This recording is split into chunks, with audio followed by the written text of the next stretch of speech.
আজকে নীল পুজো উপলক্ষে সাবু দিয়ে বানিয়ে ফেললাম এই রেসিপিটা।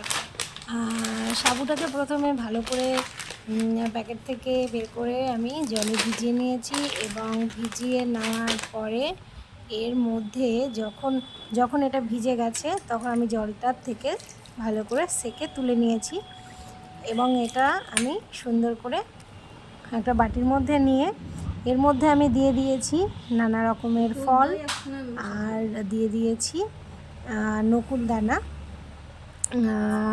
লাল দই আর দিয়ে দিয়েছি আমি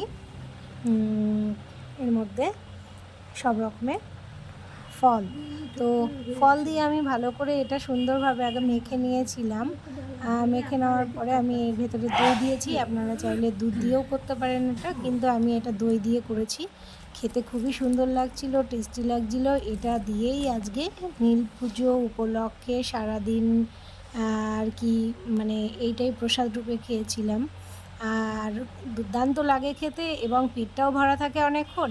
তো আপনাদেরকেও নীল পুজোর অনেক অনেক শুভেচ্ছা। আপনারা এটা করে খেয়ে দেখবেন, ভীষণ ভালো লাগে।